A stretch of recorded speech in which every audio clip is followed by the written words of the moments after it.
Welcome to Authentic Living with Roxanne, a place where we have conscious conversations about things that really matter in our lives.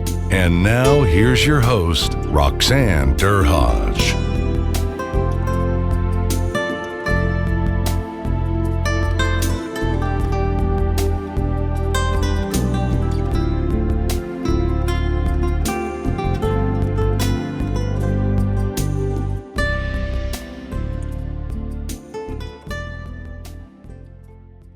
Hi everyone, it's Roxanne Derhodge. Thanks for tuning in again. Today I have a colleague that I've known, Sue-Ann, I'm going to say we've known each other now about 20 years because I've been gone from the consulting situation that we were involved in. So thanks so much for coming on today. My pleasure. So Sue-Ann is a workplace mental health specialist and, an area that obviously I speak about a lot in my arena with my background. And Sue-Ann's she also went to the same university as myself, University of Toronto, and where she has an undergrad in psychology and a leadership adult design degree. Is that what it is? A master's? Yeah, I have a master's in counseling and a master's in adult education. So you've a double master's. Okay, I didn't read the second one. Awesome.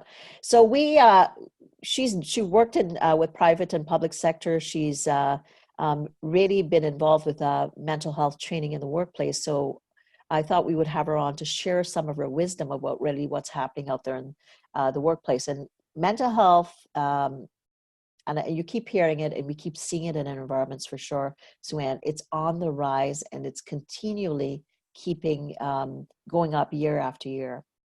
So let's talk a little bit about kind of your space and what you're doing out there with mental health in the workplace. Thanks. So my goal is really to sit down and have honest conversations with employers and leaders and different stakeholders in the workplace about their experience at work. So we talk about, mental health on the one hand, and we also talk about mental health problems and mental illness. And that space, the space like you talked about, mental health problems, mental disorders are continuing to increase. Depression is a single leading cause of ill health and disability worldwide, and certainly here in Canada, it accounts for the majority of people being off work or struggling at work. But I also want to talk to workplaces about mental health, the health part of mental health, the resiliency and coping skills that people need. And in fact, I was listening to one of your previous speakers talking about coping and resiliency skills for youth. We really have a bit of a coping crisis going on. So it's about teaching people skills to be healthy and to cope and to protect their mental health, and also working with employers to design plans to not only keep people healthy, but to be able to respond effectively when people struggle, because the fact is all of us struggle from time to time. And although more people are talking about it than ever before, which is heartening to see, there's a lot of stigma that exists, and it's a barrier for workplaces, and that's driving up the costs. So well, from your perspective, you're out there and I'm out there. Why do you think there's such a drastic, when we were in consulting together, there was an increase. We knew that year over year, the short-term claims were on the increase, the long-term claims were in the increase. We would track things like incidental absences and what were the needs for strategic planning with different environments to keep people at work and healthy. And we're talking 10, 20 years ago. And it's just continued to increase at an exponential rate. Why do you think that's happening? It's interesting, like you said, we were kind of pioneers back then, talking about something that nobody wanted to talk about. So the good news is people are talking about it, and employers are talking about it mainly because of the costs associated with mental health problems. And those costs, even though we're talking about it, for many employers, they still continue to increase. And I feel like part of the problem is that employers if they're doing anything at all, it's usually really reactive, and sometimes it's a little bit of a Band-Aid type strategy. But sometimes employers are just totally hands-off, so there's lots of lost opportunity. And they're not really doing anything that's comprehensive. They're not always appealing to the people who need supports in the workplace. I see a lot of breakdown in leader behavior, that that leader behavior really drives mental health in the workplace. You know, that leader-employee relationship, when it's positive and there's connection between the two, really enforces people feeling better about coming to work and feeling like they'll be supported if they have any kind of difficulty. But the fact is, a lot of leaders don't know how to support people, and they're very uncomfortable if somebody's experiencing a personal problem. And I've even heard leaders kind of just say, you know, no thanks, not for me. That's not my role, you know, sorry. So that, unfortunately, that kind of disconnect is also part of the problem. Employees who may be struggling are living in shame and silence. They feel isolated by their colleagues. They're afraid to share what's going on with their leader because they fear that they'll be prejudiced against in some way, or discriminated against, or, you know, maybe even lose their job. So it's a very scary prospect. And so that disconnect, that sort of drives disconnection and lack of trust in the workplace, is probably increasing some of the costs that we're seeing. And, you know, I can speak to, you know, we've all been through things in our life. And I want to talk about that spectrum, right? Because every time people hear mental health, they think illness. Mm-hmm. So you know, and I always say to people, there's such a spectrum, and gone are the days which, you know, people were using their limbs and getting those broken. Now, if you think about your day, Sue-Ann, and my day, we're constantly using our brain. Right. Right. And, you know, we get up and we continue using it, and we're on computers and we're consulting and we're writing and we're speaking. And in this day and age, how many people are really acting in that capacity? A lot of us. Mm-hmm. And we're not gone, you know, we're not shutting down like we used to. I grew up in Trinidad and Tobago. I was talking to my dad about this, and we're having a mental health talk or discussion over dinner the other day. And I said, you know, Dad, at home, there were 2 channels when I grew up in Trinidad and Tobago on TV, 2. And it was 3 and 11. For any Trinidadian listening, they're going to go, yeah. And it shut off at 11 o'clock. If that, there was maybe a half an hour of something that kids would first of all want, but it ended with the news. So that wasn't the focal point. And you kind of think, I think about it now, I'm talking about, you know, 30 years ago.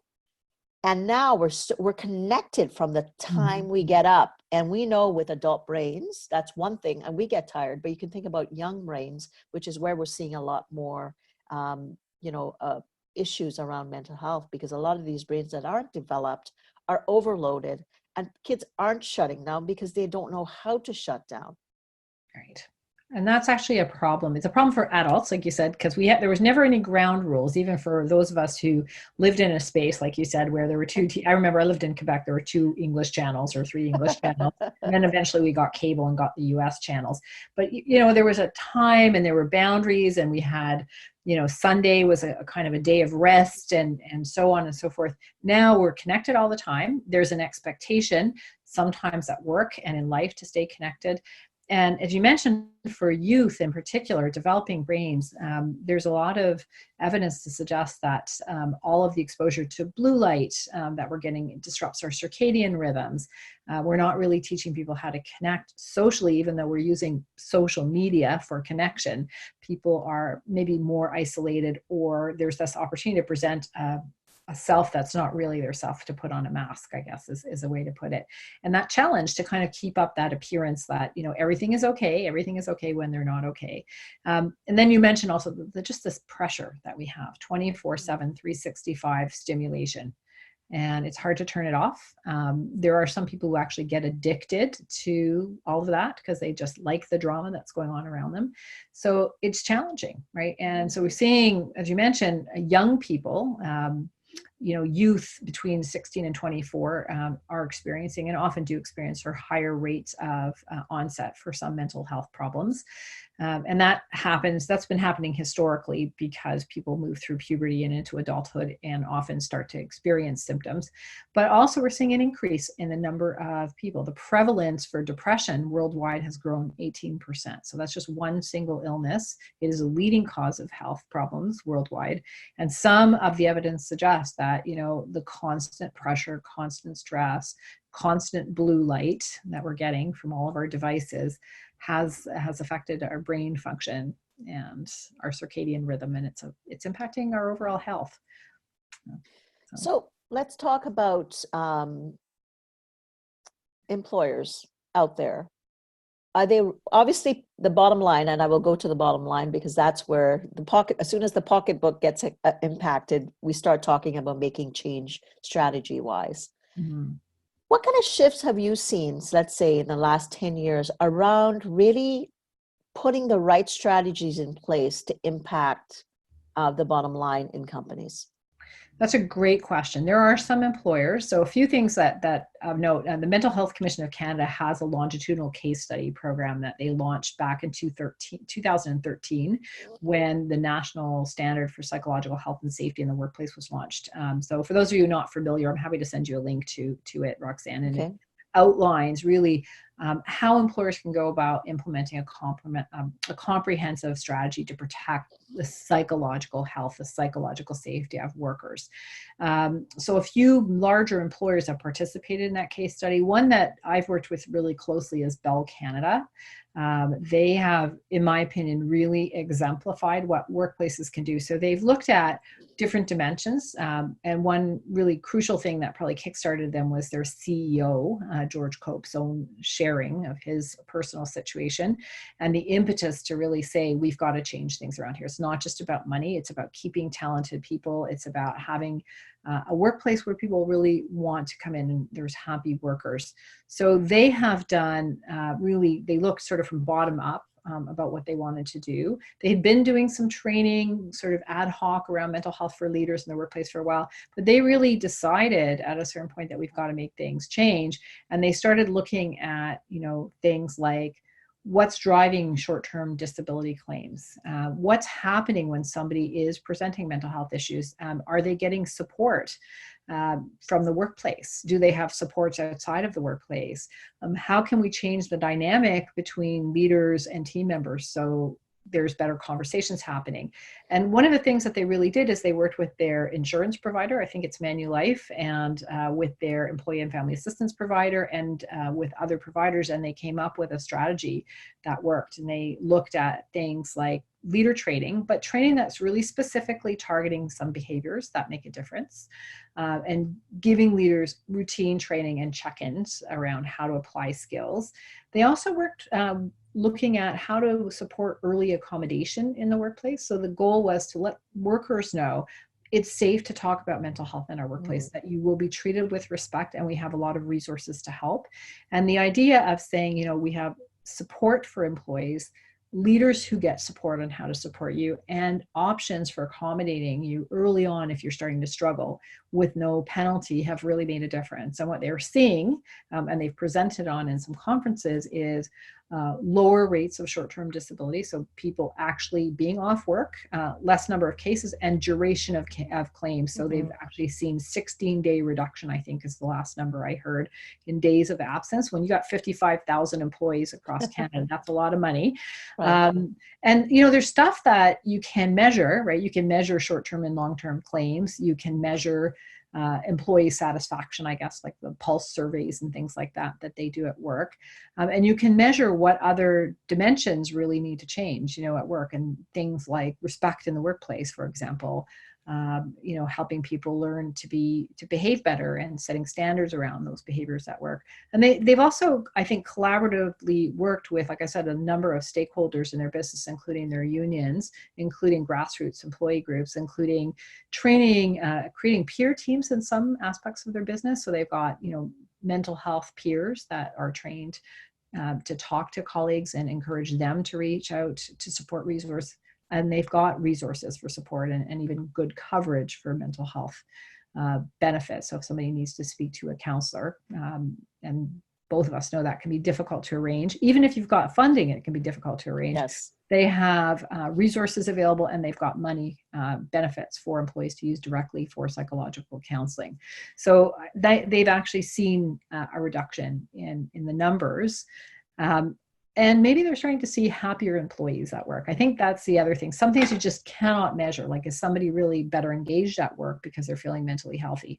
And I don't know yet if anyone's really capturing those kinds of numbers. Again, they have employee satisfaction surveys and stuff like that. But that's sort of the next wave, to say, yeah, we'd be able to bump down our costs And we've been able to look at them now. I think they started measuring back in 2010. Stables is another organization I've worked with that's done some very tangible things and also seeing results. But they also recognize that seeing results takes time, and that it really, involves a lot. It involves investment from the senior leadership team, not just money, but actual investment. We're behind this program. We're going to endorse it, and we're going to practice the same kinds of behaviors as we expect our leaders and our employees to demonstrate. And that constant sponsorship, of course, in Bell's case, they've been actively involved in the Let's Talk initiative outside of the workplace, and they've seemed to marry that very nicely with what's happening inside their workplace. So I know that change is possible. Have they invested money? Yes. But are they making money? Is there a return on investment? Yes. The answer is yes, there is return on investment. But it takes really taking a comprehensive look. And I'll just point out one more thing that you mentioned, I think is worth it. We've gotten better at dealing with broken arms and injuries and accidents and hazards. Many of us nowadays are knowledge workers anyway. So we are working with our brains. But even in the workplaces where injuries were happening, businesses have really, because of laws in Canada, have really invested heavily in making sure people are protected, and there's first aiders on site. So the number of physical claims has really decreased. But what I'm hearing from people is the number of mental health claims is just increasing and increasing because the workplace has no strategy for being able to deal with them. And that's So I guess that's where we're going to see policy kind of being morphed as we go, because truly, with WSIB and what has happened on that end, we're not really seeing that concern anymore. But as we're seeing through the World Health Organization, the impact of depression and anxiety, it's just shooting through the roof. But Bell is a fantastic example, and you said also Staples.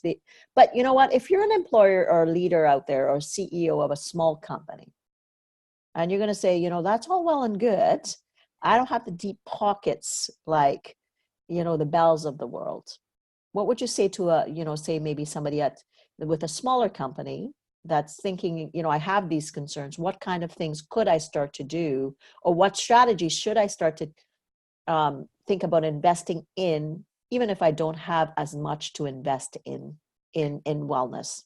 Right. And I think that's always a challenge. It doesn't have to be a huge financial investment. It can be a couple of things. So first and foremost, the National Standard for Psychological Health and Safety that I was talking about outlines different strategies for large employers, mid-sized employers, and even small employers where you have like 15 people, for example, in a workplace, about what they can do. One thing that's really important is that they need to have somebody in the workplace who's an owner of that project, and sponsorship from leaders. And then to target, what is it that we want to see improve in the workplace? Where are the gaps that we're seeing? Is it that we've got a lot of employees who are struggling with mental health issues and going off on short-term disability? What can we do to support those people a little bit earlier? So part of that, maybe just looking at how to change support behaviors in the workplace and help people understand resources are actually available out there. And I know that, money may not always be the easiest thing, but just to look and say, can we train some people in this workplace to help be more responsive if somebody is struggling, and help that person get access to resources a little bit sooner?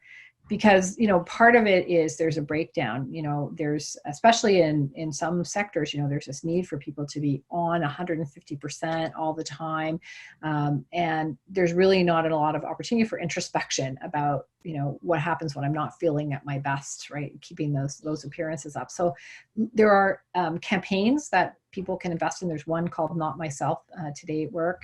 There's free, you can invest in a free version of it if you're an employer, or a low cost version. Even just starting to have that conversation about mental health, and encouraging maybe leaders to start talking about mental health challenges with their teams and say there's times that it's stressful here. And then we know that, we're always on at 1,000,000%, but there's times that it's okay to set some boundaries, and there are times when we need help and resources, and here's where to find them. So, taking some ownership of encouraging people to seek help.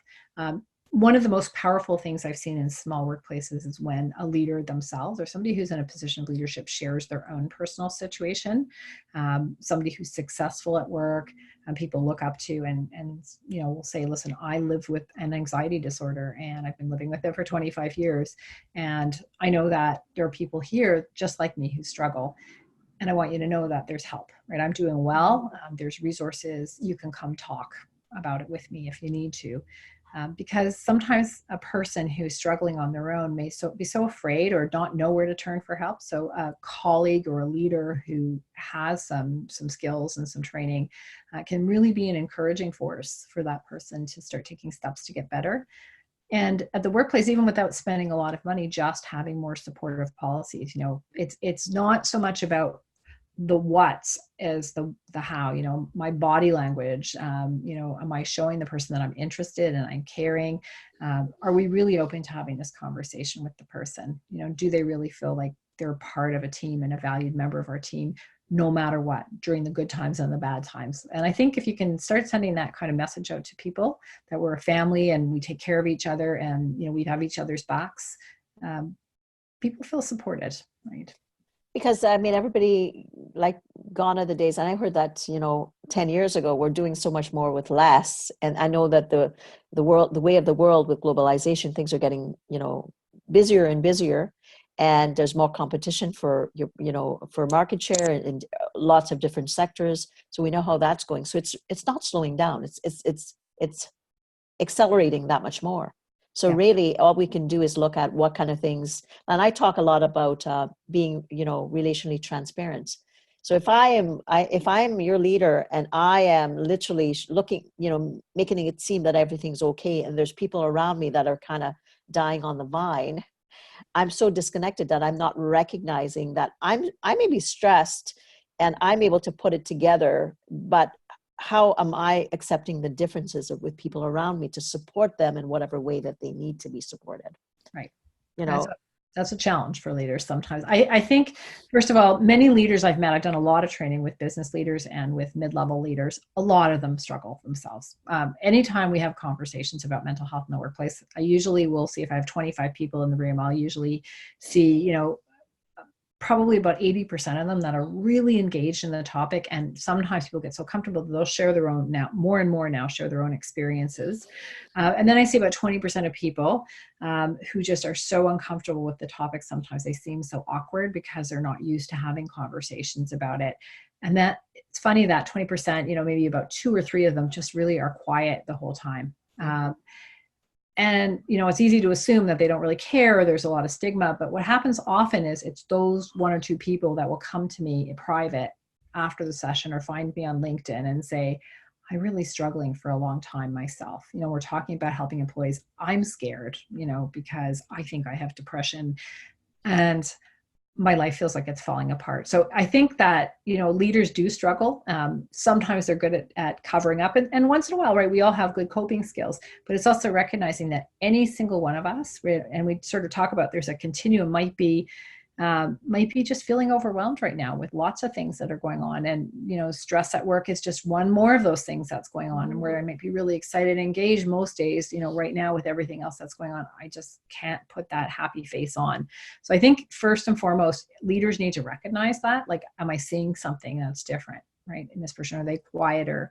Are they, maybe not participating as much in meetings? Are they, maybe they're performing well enough, but I'm starting to notice maybe they're late, or, they just don't seem to be putting the same emphasis at work. And well before it gets to a place where there's a performance issue, to get to lean into that space and just say, hey, I'm concerned about you. We know each other, and, is there something I can do to help? Right? That kind of conversation.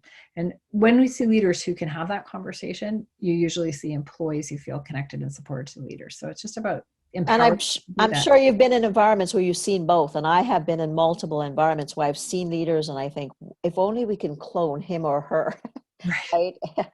And then there's others that you think, oh my goodness, and they're still going up the ranks, right? Yeah, that's a thing, and they're still performing, they're still helping the company get what they need to. And then what do we say to employers like that, to employees that are seeing that? And they're saying, well, really, what repercussions are there, or accountability is there for companies that are having someone still climb that is really, I'm going to call them inauthentic, versus ones that are authentic? It's a challenge. Like you and I have talked about this in the past. Leaders don't necessarily get training around being leaders, and a lot of employers don't identify people to be leaders who have leadership competencies, that make them authentic leaders that connect with people. They look at people who've demonstrated a high level of skill on their job, and they decide, okay, since they were really good at, we can make them a leader of. And that's a challenge. And there's a lot of employers who, instead of looking at job fit for leaders, they just promote people. And sometimes those folks don't have the competencies. I firmly believe if they want to, they can learn them, right? People can learn empathy. They can, for the most part, they can learn to be better listeners. There's skills that make a difference. The workplace has to reinforce those skills. So, if they see somebody climbing, they need to recognize, what's happening. Is this person doing well in the workplace? What's happening to the employees beneath them? At a certain point, I'm going to say a leader who, gone are those days where you can be an abusive, harsh leader in a workplace and expect people to perform. So at a certain point, that leader is going to crash. People coming into the workplace now, new younger generations, expect to have leaders that are more authentic and vulnerable and connected. And if they're not getting that and they're not feeling supported, their performance is going to start declining. And eventually the leader is going to have a number of team members with declining performance, and the workplace is going to start saying, we can only replace so many people. Why is there so much turnover on your team? Why are we losing people who seem to have such a promising start in this organization only to see them flounder? So I think workplaces actually start taking a look at leaders like that. And hopefully, from a prevention standpoint, they start recognizing it's really important to invest in leader training. Absolutely, because they may attract them, but can you retain them, right? So if you have all these young leaders that are, bringing so many things to them, and then there's that continual attrition of them not being able to keep people, their human capital, then at that point it speaks to, okay, what's happening here in the leadership team, that you're not able to keep these people, grow these people, and have them kind of stay. And not that gone are the days where people stay for 30 years, but to at least have that trajectory where they're growing within the company, and then maybe they leave for different reasons, not because they're thinking this is an unhealthy environment for me. Right.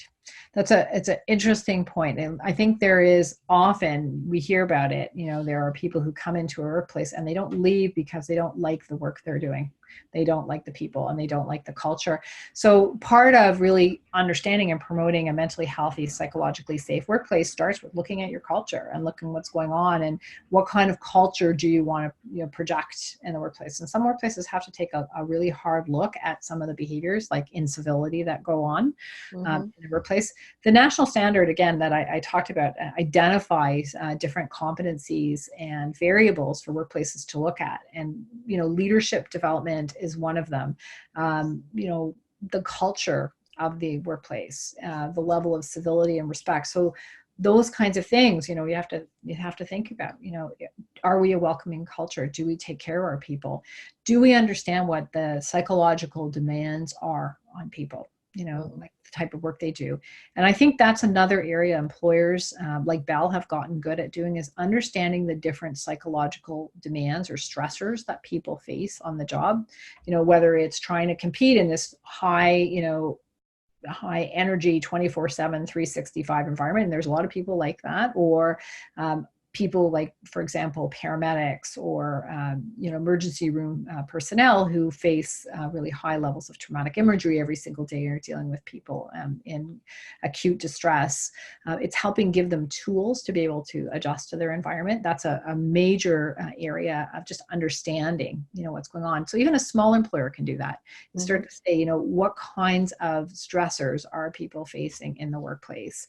What can we do to give them better tools? And I'll call those coping skills, right? Little micro skills that they have to deal with the kinds of challenges that they're in, rather than just kind of throwing them to the wind and letting them figure it out. So again, employers can start looking at that, and leaders can also start looking at, how can I encourage my team members to develop problem solving skills and stress management skills? How can we sit down and have conversations about the challenges that we're having in our environment and work things out together as a team?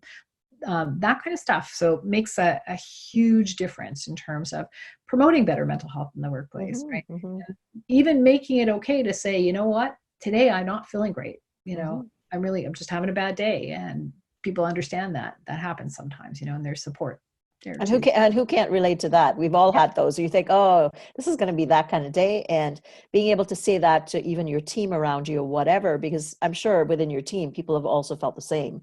And then if you're the leader and you say that, and then they go, oh, okay, well, if he or she is able to share that what they're feeling internally, then it's like okay to say, yeah, well, I had a sick kid last night, or my mom or dad's ailing, or whatever's going on, because like we know, people bring themselves to work, and I often think it's like that wheel. Like most of us can kind of have that wheel continue, but if there's too many stressors going on in the different systems in people's lives, eventually, they're going to need that mental break to be able to kind of figure out what they need to put in place to start functioning as best as possible again. I can think of multiple times in my career that I've gone through that, right? Yeah. Me too. And I can remember myself being a leader, and I think I'm pretty vulnerable generally with people. There's boundaries around all of it, but to let people know once in a while that it's a hard time, or even as a team to say right now, we're going through a lot of change. I can see people's nerves are frazzled. Let's talk about it. Mine are too. It's okay to feel frazzled. Let's talk about what we can control in this environment. I happen to have a leader, Jerry Smith, the late Jerry Smith was my leader. And he really exemplified authenticity as a leader. He was he just checked in with people, and he made it his business to check in, not to force you to share anything you didn't want to, but just to come in and sit by your desk or give you a phone call and say, how's your week? And you can talk about business, but he's saying, but really, how are you coping with it all? Mm-hmm. Sounds like that was a bit stressful for you. What can I do to help support you around that if it happens again? That kind of stuff, like I said, that goes such a long way to making somebody want to come to work, even when they're having a bad day, because they know that it's okay. It's okay to say, hey, I'm having a bad day and I need a little bit of support today. And also to understand that somebody else might be having a bad day tomorrow, and we can be there to support each other. Right. And I think it's just kindness and gentleness, right? Because we all, the levels that we were working at when we worked together, the pace was high, we were traveling, we were doing lots of different things, but even the kindness or the gentleness, or just, if I knew my team, I could come in and kind of talk to them about my world. But like you said, within professional boundaries and all those things, but then I could just kind of understand that I may be traveling for the next 3 days, but I still feel that connection when I do come back to the office to be able to let people know that, other than business, this is kind of what's happening in my world. And I think that just creates a space that allows you to just relax and be yourself.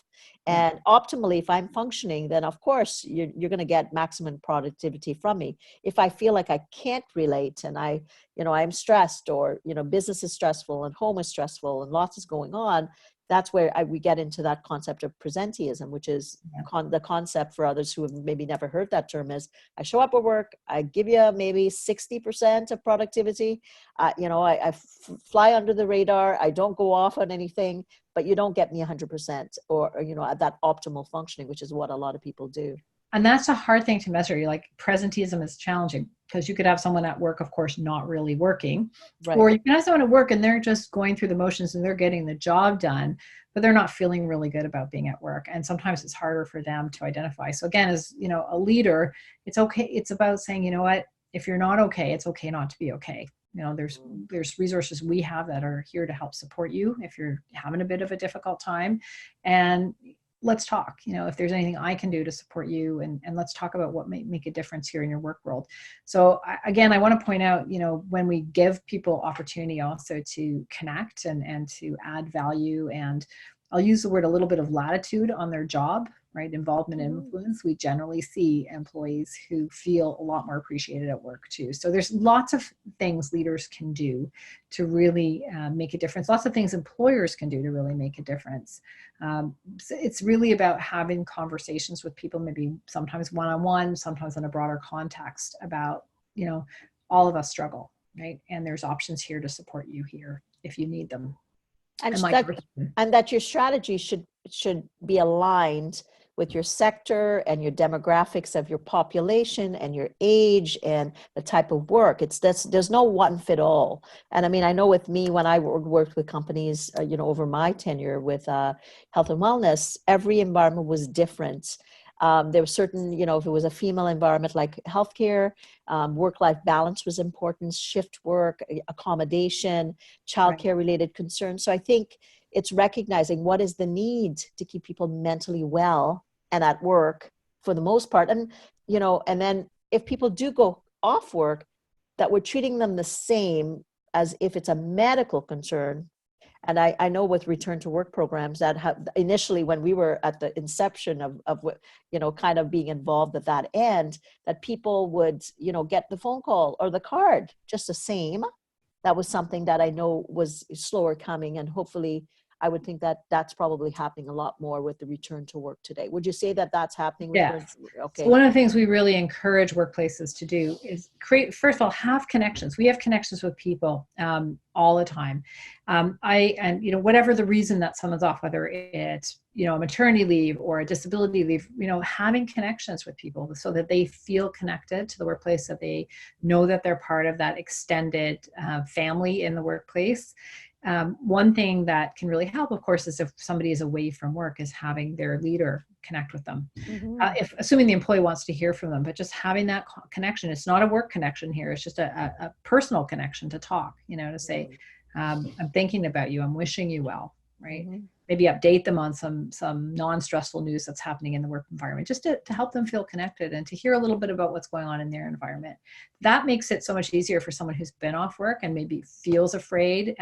Let's face it, if you're a high-performing employee and you suddenly start to go through a really difficult time in your life, and maybe your performance and your relationships at work start to suffer, you're probably pretty scared about what's going to happen when you get to work. And not only that, you've got a person also living with symptoms of a health condition and managing the treatment and their own, self-stigma about what's happening to them, all that stuff. So having people who can connect with them and say, I'm here and, I'm ready to connect and I'm here to support you when you get back to work, makes a big difference, right? That person's going to feel a lot more supported when they get back. It makes the transition a lot better. And, there's things that employers can do also to improve outcomes when somebody who's been on disability leave comes back to work. One of them is to make sure that people have the opportunity to return on a gradual process. We know that progressive return to work, for example, makes a really big difference. It's a best practice in most industries that have large insurers managing their disability claims or large disability management companies. In small employers, I don't always see that. Sometimes we'll come back after being away for, 4 to 6 months for whatever the reason. It could be multiple reasons, and they're like right back on the job. So it's really important to be connecting with the employee, their medical provider, and consider, they may be ready to come back on a very short-term basis or gradual basis, and that's part of their treatment plan. It actually helps them feel better. It helps them build their self-esteem and their stamina little by little so that they can get back to where they're best. So I think there's lots of little things, again, that workplaces can really look at that do make a difference in terms of supporting the mental health of their people. And there's, even if you pick one strategy to focus on and champion, it makes a difference, right? If you're truly invested in it. It doesn't have to be money investment as much as sometimes time investment. So let's talk about what you do out there. And if ever, you're doing lots of things, you're doing lots of training, consulting, so if people are wanting to have a conversation with you, there could be a small employer that's looking, like you said, a lot of small employers may not have return to work policies or things in place. I know you do some work with that. Where can people get a hold of you, and what kind of things do you do out there that people might be aware of, and where can they reach you? So I'll send you a link to how to contact me. I have a website. It's called SueAnnMaislin.com. The type of work I do, it really ranges, but one of the things I'm really invested in doing with employers, large or small, is talking about how they can enhance mental health in their workplace. And I'm talking about mental health, not just dealing with mental ill health, but improving outcomes for people, making the workplace a better place to come to, partnering with businesses like yours to help support better leadership skills development. So, one area that I really am focusing now with smaller employers is helping them understand where they can make a difference in terms of better managing some of the disability claims they have, and looking at things like opportunities to support employees who are struggling. If you don't have an infrastructure where you've got employee and family assistance programs and a disability carrier, in a lot of small organizations, they've got an HR professional who's also their occupational health and safety professional and their manager of operations and has a myriad of responsibilities. How can we come in in and be a bridge to support them when they're dealing with situations, whether they've got somebody maybe who is starting to struggle and they don't know what to do. How to support them in identifying options to keep that person functioning well at work if they're capable of staying at work, and how to connect with that person if they are away and help to transition them back into the workplace. So that's one area I work in. I am seeing a big spike, of course, also in workplaces where they don't know how to deal with mental health crises.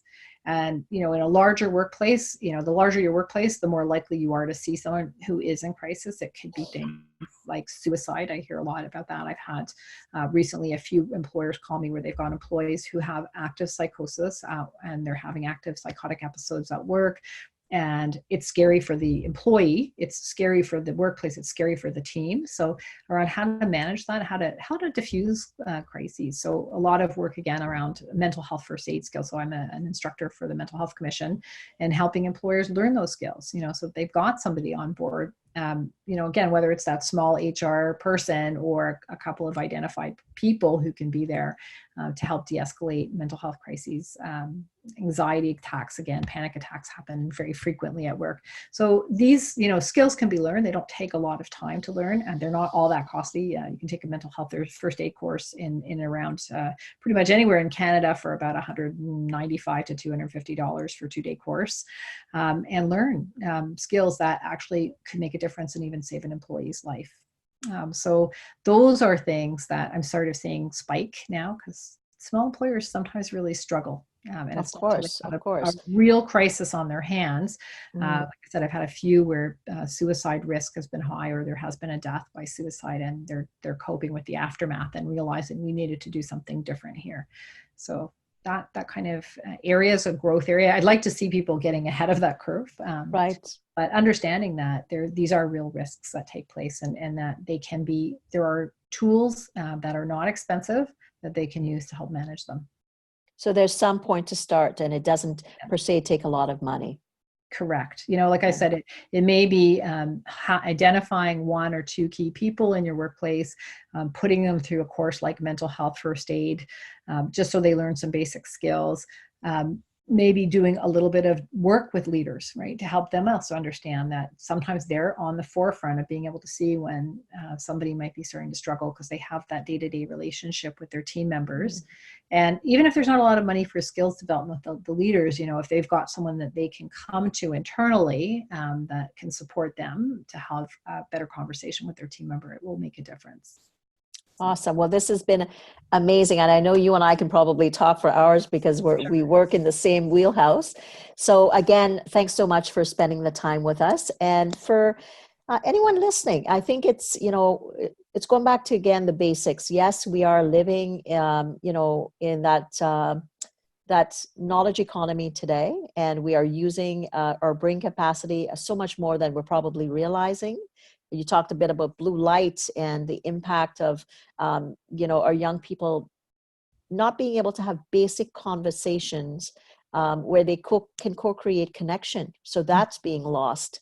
And, some of the basics about Sundays at my house, we were either, this is the Caribbean though, at the beach, or we were having naps on a Sunday, but we were all home. So some really, really simple things that now we've lost, where now we're 24/7, 7 days a week, connected and in that space, and that's really depleting our mental well-being, and not mental illness, because that's a spectrum, because oftentimes it's a small percentage of the population that would end up on that end of the spectrum. So being aware that there's things you can do, obviously to reach out to people like Sue-Ann, should you need some information as an employer, that's fantastic. She could strategize.